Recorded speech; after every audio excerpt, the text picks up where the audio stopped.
नहीं करते थे और पूरे भारत में ऐसा करने वाली सिर्फ एक जाति थी, वो है चमार। आप बुजुर्गों से पता कर सकते हैं। 2. पूरे भारत में जिन श्रुतियों और लोक कथाओं में चमार को ब्राह्मण बड़ा भाई बताया जाता है, क्योंकि ब्राह्मण हिंदू धर्म का मुखिया है तो चमार बुधवार धर्म का मुखिया है, इसीलिए चमारों की शादी में पंडित नहीं बुलाया जाता। 3.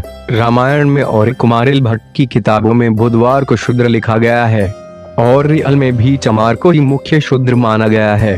अन्य जातियां कभी निशाने पर नहीं रही। 4. समस्त जातियों में सिर्फ चमार जाति ही ऐसी है जो गरीब होने के बावजूद अपनी आन शान पे मर मिटती है और इस जाति में आज भी राजसी गुण झलकते हैं।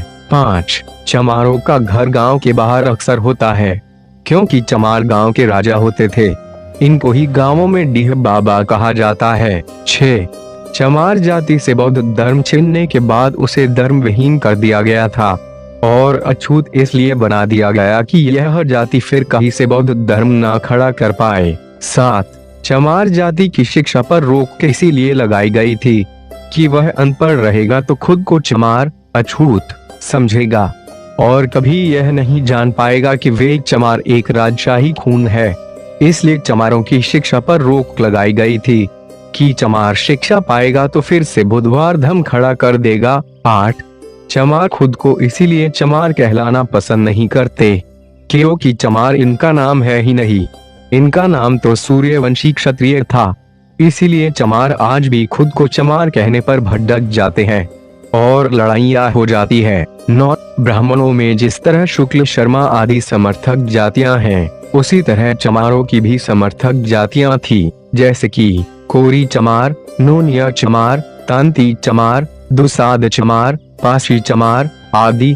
लेकिन चमारों की सत्ता विलुप्त होने के बाद इन सब में फुट पड़ती गई। 10. चंद्रगुप्त मौर्य भी चमार थे लेकिन गोरे और सुंदर थे, जबकि चाणक्य ब्राह्मण था और काला, इसीलिए कहावत बन गई कि काला बाभन गोरा चमार दुई जात से सदा होशियार। 11. जो भी जातियां आ रही नहीं थी वो चमार कहलाती थी और ऐसा आज भी है, चाहे मौर्य हो या नोनिया या दुशाध्या, अन्य शूद्र ब्राह्मण सबको चमार ही कहता है। ये सारी बातें जो ऊपर लिखी गई हैं, ये वर्मा और तिब्बत के बौद्ध ग्रंथ में इसका प्रमाण है और अधिक जानकारी हेतु आप बाबा साहब की लिखी किताब हु वॉज शूद्र कौन थे से पढ़ सकते हैं।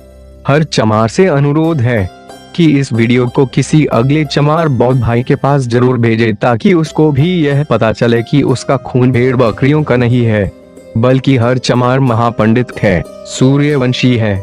जय भीम, जय भारत।